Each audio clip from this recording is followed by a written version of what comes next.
if you have any questions during the webinar, please type them into the questions section of the GoToWebinar menu, and we will try to make sure they get answered before the end of the webinar. So, Lionel, take it away.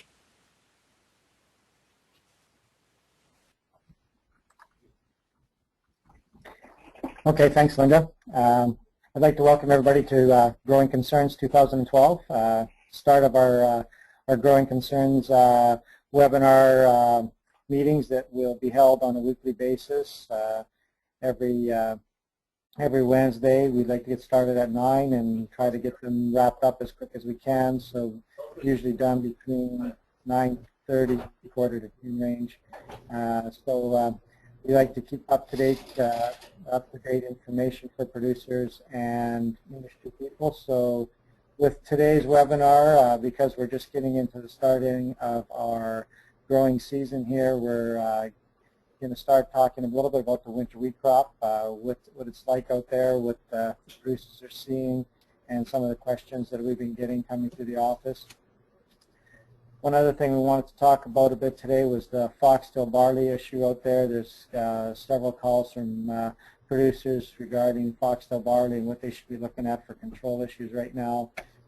And then just a little bit at the end regarding fertilizing for yield expectations. Prices of fertilizer have increased a fair bit, and starting to get some calls regarding fertilizer and how much fertilizer we should be putting on, and just the regular questions regarding trying to keep my costs down. Before we get started, every year we provide CCA credits for attending the webinars, and we will be doing that again this year. Being that this is our first one and we don't have the CCA credits lined up for this one, but the following meetings will have CCA credits involved in them. So if you are a CCA member and are looking for credits, we will be getting that information from you starting the beginning of next meeting.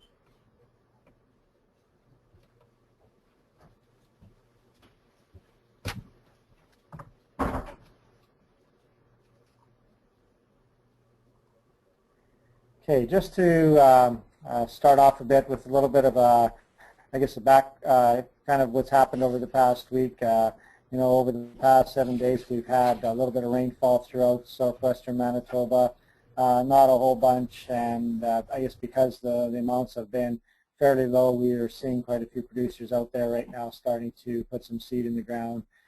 From the crop report, we probably estimate about less than 5% of the crop actually being planted right now, and right now seeding into probably good to excellent moisture conditions, and most producers are actually hoping that the rainfall or rain would hold off until we get a bunch of the crop in the ground. Since April 1st, you can see where the accumulations of moisture have been, and that's probably come in a couple of the snowfalls we had as well. But you can still see that we're well above, in most places, well above our normal rainfall amounts. So that's, I guess, one of the reasons why we don't need any major type of rain event or to come through right now. It would be best if things would hold off until we get the crop in the ground. It's amazing how a little bit of rain brings the two layers of moisture together. The subsoil moisture is still fairly high, and a lot of producers, especially in some of the areas that were fairly wet last year, are saying that in some cases they're almost as wet or wetter in some of those areas. So a rainfall of any type right now would definitely make things a little bit later. Not saying that we're late because we're sowing in April, but it doesn't take much rain to make us be sowing in the middle of May. So I'm going to start off talking a little bit about winter wheat. We have a lot of acres of winter wheat that got planted last year in the southwest. A lot of producers were going after those fields that were wet for the last 2 years, and when it dried up a bit last fall, we're targeting those fields to get planted to winter wheat. So just in case it was a large snowfall this winter and a wet spring, that there would be something growing on those acres. workers and they wouldn't be in a big panic to try to get them planted again. So we do have a lot of winter wheat planted. The winter wheat has actually come through dormancy earlier than normal, and when it did come through dormancy earlier than normal, we were definitely getting concerned because we were still beginning of April and we had winter wheat starting to green up. With that, there was a few days that the temperatures dropped between -5 and -8, and we started to get a lot of calls regarding, is this frost going to actually hurt the winter wheat, or are we going to be losing our winter wheat crop because it started growing so early. Lots of good reason for that concern, because if temperatures would have dropped a little bit lower, we definitely did see some damage in the winter wheat, and I'll show you some pictures right away. But it seems that the winter wheat has been able to pull through those cold nights, and it has stooled out fairly good. And but here's just some pictures that we're in some of the fields I've been in, but you could definitely see the leaves that were hurt by the frosts we were having. What we were seeing with producers when I was out in the field is it almost seems like these plants have stooled out a fair bit because of the cool conditions, and which is a good thing. It's just that we definitely need to stop to the cool conditions, because these plants are starting to grow fairly aggressively right now, and if we were to get a major frost again, it would definitely set them back. But overall, the winter wheat crop has pulled through those cold conditions fairly well. Actually, the winter wheat planted on some of the marginal type winter wheat growing land that was summer followed, or land that was lots of weeds. Winter wheat has done really well in those fields, and a lot of producers are right now looking at a crop that I would say right now is at least average, and in a lot of cases maybe a little bit above average for this time of year.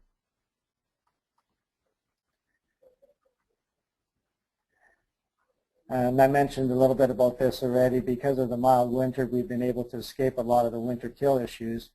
The soil temperature never did drop to any critical type areas where the crown was actually in any risk of being damaged. But I did mention these recent cold events here have caused some issues. And I didn't mention it before, but if you're out in your field and you see some of those spots where you're seeing some browning, and we're going to talk a little bit more about them as I go here, but some of those areas we did see some winter kill. And if you had an area in your field that was maybe a little bit under stress because maybe you didn't get enough snow cover, maybe the plant didn't develop as good as it should have before winter, and we're seeing a fair bit of that where some plants actually just germinated and then went into winter in the one leaf stage. Some of those areas, those cold nights actually had some pretty good effect on them, and we're seeing some areas in the field where there is browning and just no new regrowth happening at all. So these areas have definitely been affected by the cold conditions, and if we continue to get cold conditions, I can imagine those areas are probably just going to get a little bit bigger. I was out in the field yesterday, and we were noticing a lot of spots that look very similar to this, where you have good crop coming, and then all of a sudden you had an area kind of irregular pattern, and with very little growth. You can see last fall the crop actually was there. There was good growth last fall. We have lots of material or residue from the last year's crop, or the last year's winter wheat stand before it went into winter. What we're seeing there, and I'm waiting for some results back, but we're seeing some something called snow mold. And when we do get an early snowfall that covers unfrozen soil, and in a lot of cases we didn't have a lot of the soil where the frost had gone very deep into the soil, so the soil wasn't frozen very hard, and then got a snowfall on it. And in some of these areas, when you go across the field, they are the lower areas, the depression areas of the field. With the snow cover, they were able to keep higher humidity and temperatures in those areas very close to freezing. So these molds are able to develop, and then they have effect on the ability for the winter wheat to survive the winter. Very similar to snow mold, I guess, on your grass or your lawn. If you're seeing any of that kind of stuff, or if you've seen that before, very similar type issues, but only now we're seeing them in the field. I've only seen them in a couple fields right now, and this one here, when I was out there yesterday, it was actually out, and I mentioned this last fall that as producers are going to be spraying last fall to try to clean up fields, to be cautious regarding what you're doing with Roundup, because there's a lot of winter wheat planted, and there was a lot of winter wheat planted in fields that were, fields that normally you would not see winter wheat growing, and this field here had a fair bit of drift damage from a neighboring field because of spraying, late fall spraying, and just not being aware that winter wheat was planted beside them. So we did see some damage. So drift complaints have continued from last fall.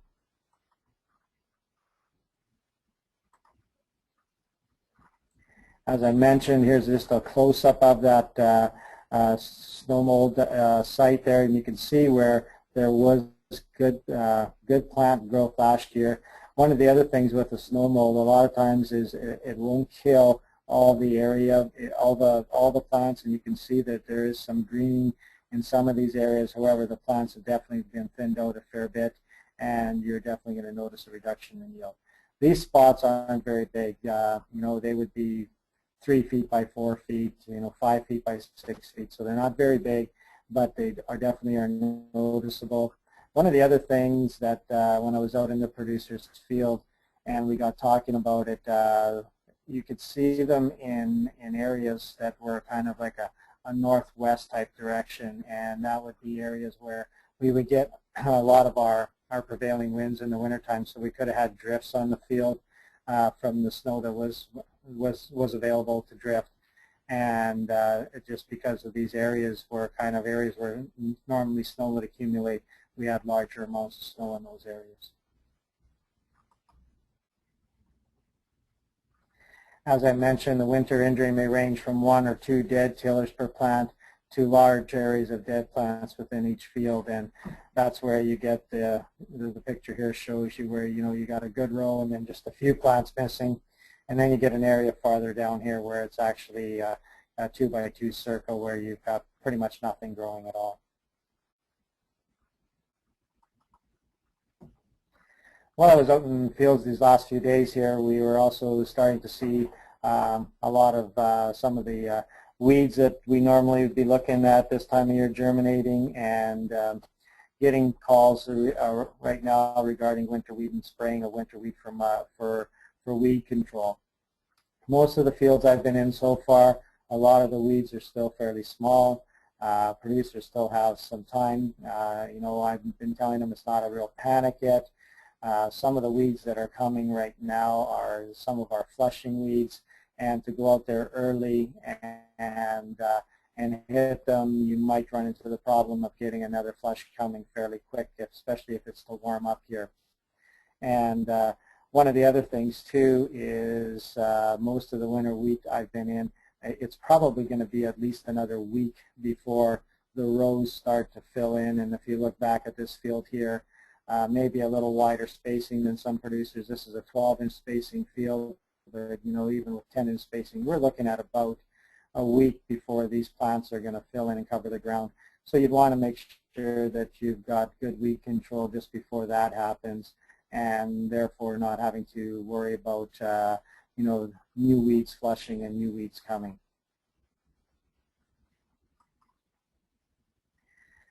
So I guess with that, I'm gonna leave the winter wheat and basically talk a little bit about one of the weeds that's kind of put a foothold in the southwest here and is causing a lot of problems, and actually starting to create a lot of issues for producers, because it's managed to spread out into areas where normally we wouldn't have this weed.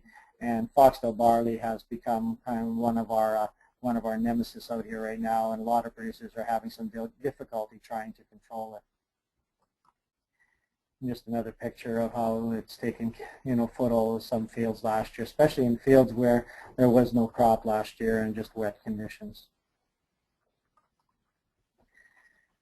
Foxtail barley is a perennial weed that reproduces only by seed, which is a good thing because we don't have to worry about a root system to try to control. So it's going to be producing by seed.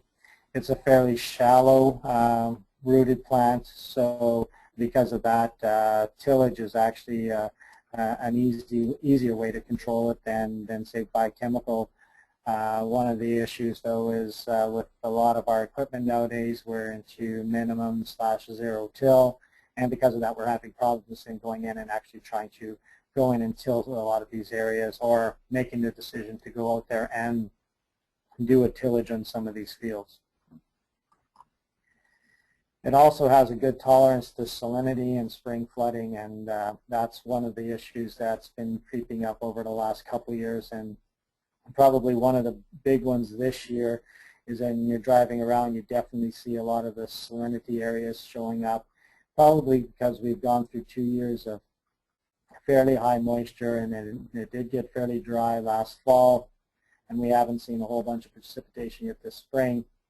So a lot of those white saline areas are starting to show up. Well, foxtail barley and kochia, our two favorite weeds, tend to flourish in those areas, and because we don't get any other crops growing in those areas, usually that's why these plants kind of continue to grow and they have no competition. So in those areas you may require year-round control, especially if they're areas where you're not going to get any growth at all. So that's one of the things to watch for if you're looking for control, starting to control this, is to first of all start watching those saline areas and trying to keep them clean, because if there's no crop growing there, then you need to be looking at keeping the weeds down. The other thing about the foxtail barley is it germinates close to the soil surface, and it can germinate in cooler temperatures. And if you go out there right now, you'll see that the foxtail barley is actually 3-4 inches tall already. It'll grow in the fall or in the spring here, and right now we're seeing it about 3-4 inches tall. The other thing about foxtail barley is it definitely produces a lot of seed, and when you look at the picture of the seed there, you can see that the seed is kind of one of those seeds that'll fly a lot or move around fairly easy, and if you get them developing in areas of your fields where they're saline areas or where you don't get any competition, they tend just to produce a whack of seed, and then that seed can move rapidly throughout the field. Another good thing about the foxtail barley is that the seeds are only viable for about 3 years. So if we can start to manage the problem we have in the field, then take a look at the saline areas and get it controlled that way, we could get this thing under control fairly quickly. Just a picture of a seedling coming through the ground.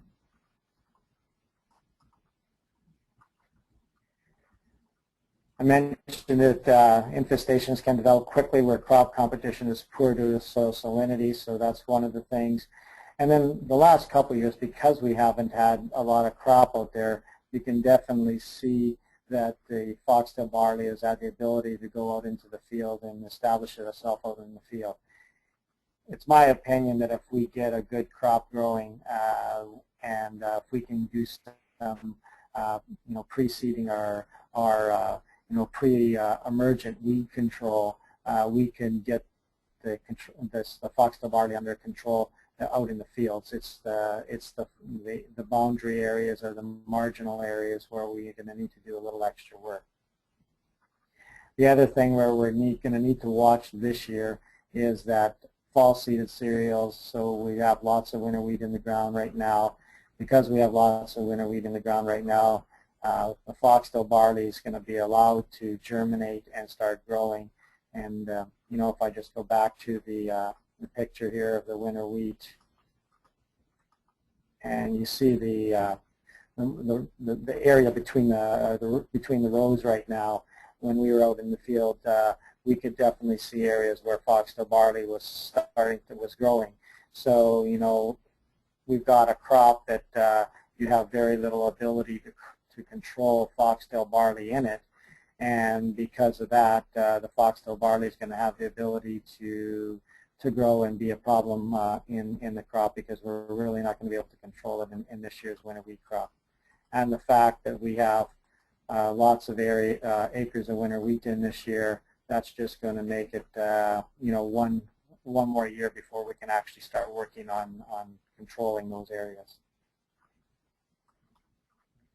So what would you use to control foxtail barley and say your spring seeded crops this year? One of the recommendations is to go in with glyphosate product and hit it as young as you can. The quicker you can hit it, the better, because as the plant becomes older, it's harder to kill, and the rates you have to go on are higher. And even at the rates of 1.5 to 2 liters per acre that are mentioned here, it still is a very hard plant to kill once it gets a little bit bigger.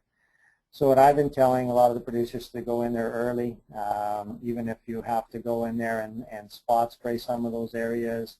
You know, right now there's not a whole bunch of other weeds that are causing issues. So if you're going right now, a lot of times you're going specifically just after the foxtail barley, so if you can spot spray, that would work. The other thing you can do if you're not interested in doing the glyphosate control would be to go in there and do some tillage, because I did mention at the start that because it's a shallow rooted and it's a seed, you can get control of it fairly easy by doing some tillage. You're not going to get 100% control, but you're definitely going to get some control. And then if you can get a crop established to compete against it, then it's not going to be very aggressive, and you're going to win the game of controlling foxtail barley. Again, with the foxtail barley, it's tough to control in zero-till systems because really on a zero-till system, right now our major product that we can use to control it is a glyphosate product, and with that you need to be controlling them real early in the spring, and probably more than one application. And then as it gets bigger, you're probably looking at maybe fall control, and again, kind of losing a season. So if you've got areas on your field this year that are showing that you know are going to be problems, I'd be getting out there this week and seeing if they're in the potential time frame for spraying. I did mention the cultural practices, and like I said, competitive crop is going to be your biggest thing for controlling it. When you are sowing on wider row spacings, maybe going with higher seeding rates, not dropping below 2 bushels an acre for your wheats and barleys, making it so that so those rows close in faster, and therefore reducing the ability for the foxtail barley to get going.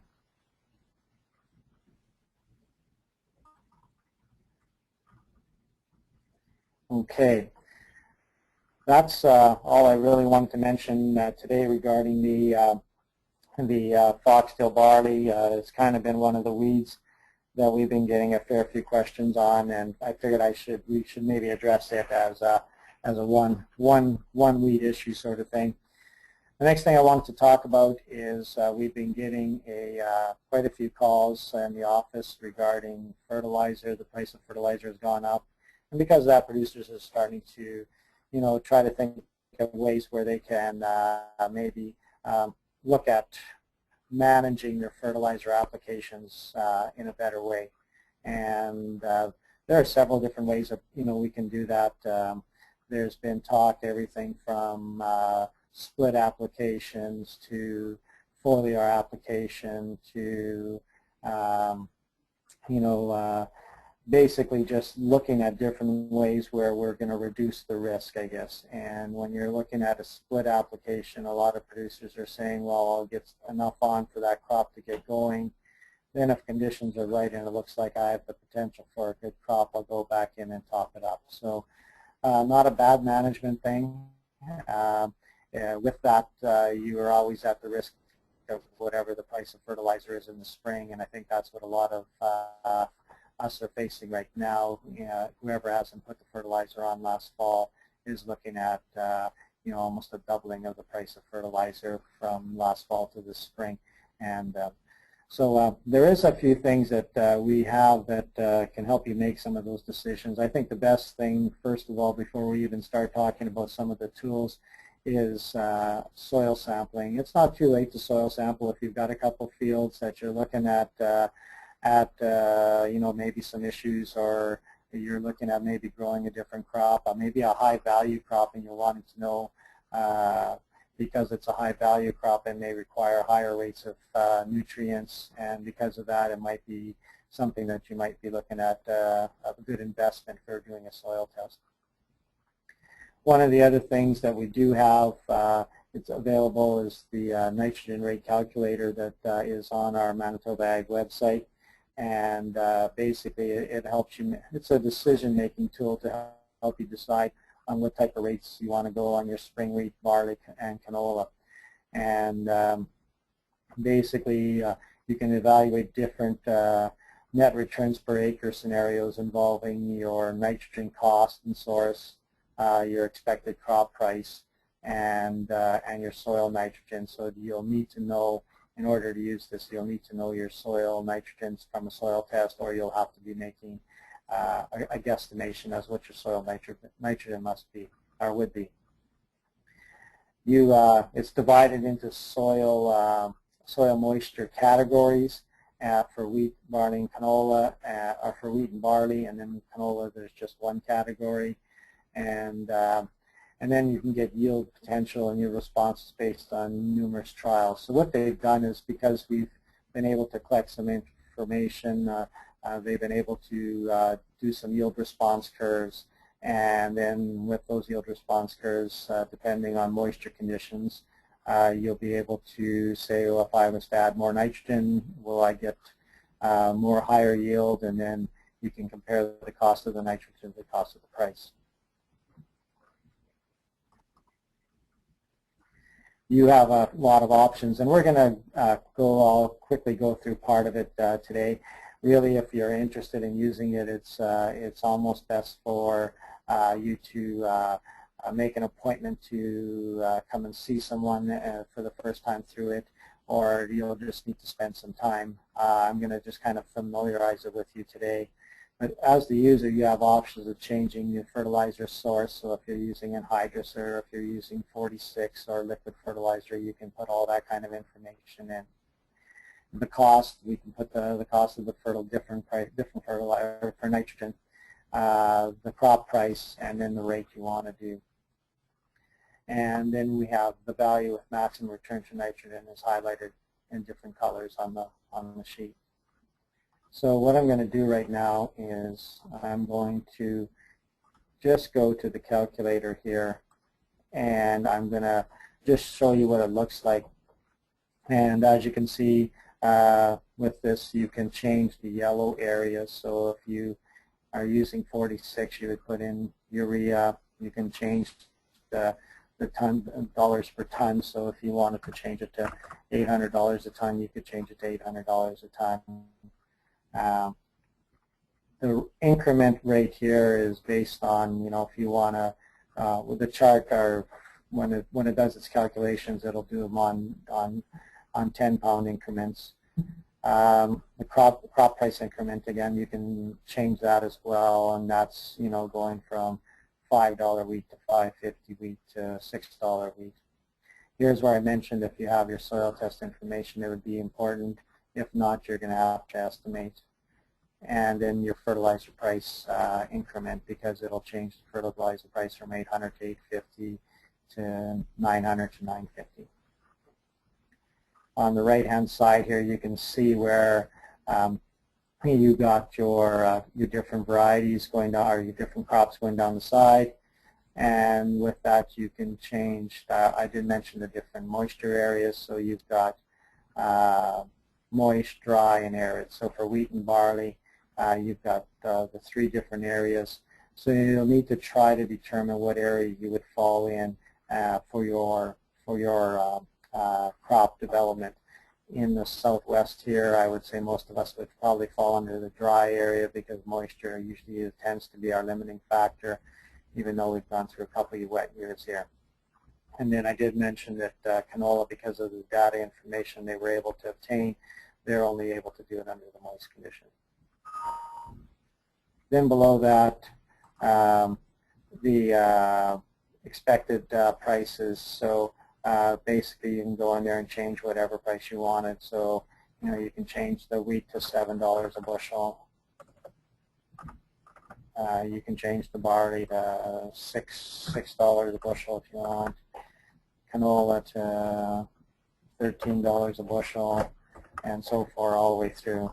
And so in this example here, this producer was going to urea is going to cost him $800. He's using 46, and we put if he's in the dry area, you just go over to the side here. You click on wheat for the dry area, and then it brings up the chart. And this is where I was saying that it'd be good if you wanted to come in and just get somebody to explain it. I'm not going to go through the chart today and explain the whole thing, but when you're at the top here, you can see you can go to marginal revenue chart to fertilizer price as a variable chart, so you can see that they've broken it down into several different ways where you can determine which is your best options. And the blue, as you can, when you're looking at these, are your options where you're going to get the best return for your money.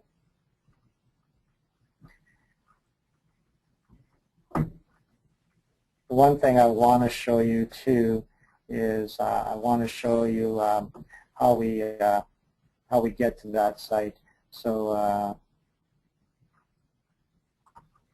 if you go to our Manitoba Ag website, and if you go to production and economics, it'll bring up on the right-hand side, left-hand side here, you'll have crops. So click on crops, go to the crop management, production and management logo, then go to fertility, and then you can see this decision support software, the nitrogen rate calculator. You click on that, and then it brings you the downloaded, where you can download it onto your system. It's got the background information, glossary of terms, disclaimer, and also a good thing on here is they've made a link to the U.S. has also got a calculator as well that they use, and you can look at it and see how it compares, or play around with it as well. You can download it. So there's some really good information there, and like I said, if you're interested in using it, a call to the Go office would be a good thing, and you can sit down with anybody that's working there, and they can show you how to go through it, and if not, they can get you in touch with somebody that probably can. So.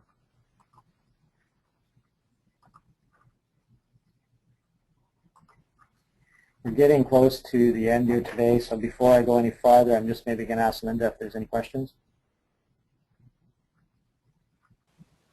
Not right now, Lionel. Okay, good. Hard to believe what 11 months ago could do. This is, I have this picture from one of our webinars last year, and we had some guys that were starting, and actually, I think it was this past weekend when the storm hit last year that was one of the bigger storms we've had. So I know they're talking for the temperatures to cool off, but let's hope they don't cool off, or we don't get a pile of rain, because like I mentioned earlier on, we're not far away from being wet again. So it's the conditions are still there. So once again, if you have questions, whether it be during the webinar or after the webinar, the webinars are run out of the CIRS Go office. My name's Lionel, so there's my information there. Linda Rickman is the extension coordinator of this office, and she does a lot to help get these things going. So there's her information.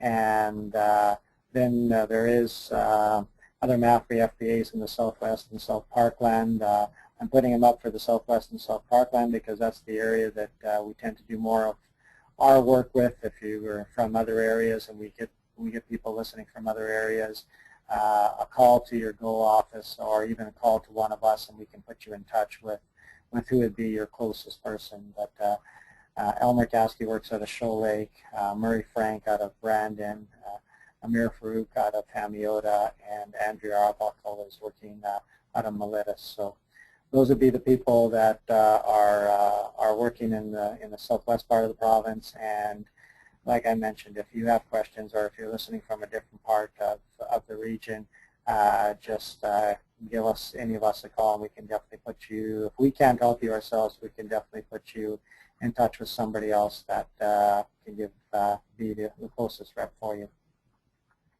I guess with that, we have a nice day out there. A lot of producers are seeding, so we're going to wind it up for today, and like to thank you for attending, and see you next week, same time.